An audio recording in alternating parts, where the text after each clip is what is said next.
Hello everyone, welcome once again in Guruji classes. आज हम आंकलन कार्य पत्र 14 करेंगे हिंदी का। ये क्लास 9th का है।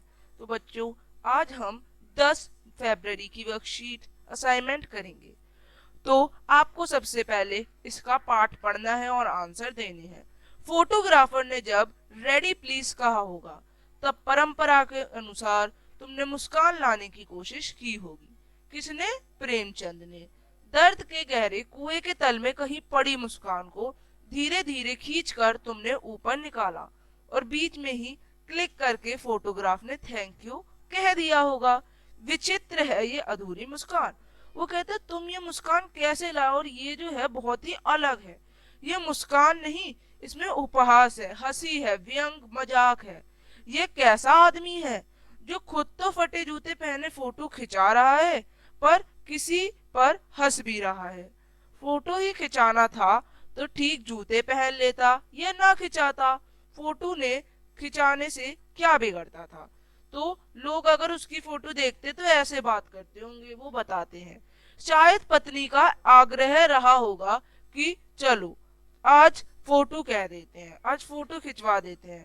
तो मगर ये कितनी ट्रेजेडी है कि आदमी के पास फोटो खिंचाने के लिए भी जूता ही नहीं है। मैं तुम्हारी ये फोटो देखते देखते तुम्हारे कलेश को अपने भीतर महसूस करके जैसे रो पड़ा हूँ। वो कहते हैं फोटो खिंचाने का एक कलेश होगा, और ये आदमी फोटो खिंचाने के लिए कैसे कैसे कर रहा है, कैसे कैसे गंदे गंदे जूते पहन के फोटो खिंचा रहा है। तो अब तुम फोटो का महत्व नहीं समझते, लेखक कहते हैं। समझते होते तो ऐसे गंदे जूतों में फोटो ना खिंचाते। लोग तो मांगे के कोट से वर दिखाई करते हैं और मांगे की मोटर से बारात निकालते हैं। फोटो खिंचाने के लिए तो बीवी तक ली जाती है।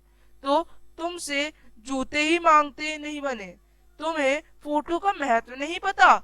लोग तो इत्र चुपड़ कर फोटो खिंचाते हैं जिससे फोटो में खुशबू आ जाए। गंदे से गंदे आदमी को फोटो भी खुशबू देती है। टोपी 8 आने से मिल जाती है और जूते उस जमाने में 5 रुपए से कम में क्या मिलते होंगे। जूते हमेशा टोपी से कीमती रहा है। अब तो जूते की कीमत और बढ़ गई है और एक जूते पर 25 टोपियां न्योछावर यानी आ सकती हैं। तुम भी जूते और टोपी के अनुपातिक मूल्य के मारे हुए थे।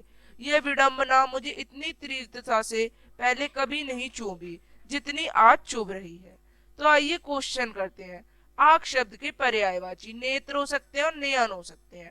मूल्य शब्द का तद्भव, इसका तद्भव होगा मूल। कीमती शब्द का समानार्थी शब्द मूल्य, दाम। भीतर शब्द का विलोम बाहर। अनुपातिक शब्द में मूल शब्द और प्रत्यय, अनुपात जमा एक। खुशबू में उपसर्ग खुश एंड मूल शब्द भू। तो प्रेमचंद को फोटो खिंचवाने के लिए किसका आग्रह रहा होगा? प्रेमचंद से फोटो खिंचवाने का आग्रह उनकी पत्नी का रहा होगा। आग्रह शब्द का अर्थ होता है विनती। उस जमाने में जूते कितने रुपए के मिलते होंगे? तो उस जमाने में जूते सिर्फ 5 रुपए तक के मिलते होंगे। एक जूते का मूल 25 टोपियों के बराबर है। गद्यांश के अनुसार लेखक को प्रेमचंद के जीवन की कौन सी विडंबना चुभ रही थी? गद्यांश के अनुसार लेखक को प्रेमचंद के फटे जूते को देखना व उनके टोपी और जूते का अनुपात ही सबसे बड़ी विडंबना जो थी वो चूम रही थी। अब गद्यांश के अनुसार प्रेमचंद के जीवन की क्या ट्रेजेडी थी? फोटो में प्रेमचंद की आंखों में क्या दिखाई देता है? गद्यांश के अनुसार लेखक के जीवन में उनका फटा जूता सबसे बड़ी ट्रेजेडी थी। फोटो खिंचवाते समय उनकी आंखों में तीखा दर्द भरा व्यंग महसूस हो रहा है। तो आप इस तरह से 10 प्रश्नों के उत्तर करेंगे। अब हम मिलेंगे आगे की वर्कशीट्स के संग। तब तक के लिए बाय एवरीवन। चैनल को आप सभी बच्चे लाइक करें, सब्सक्राइब करें एंड शेयर।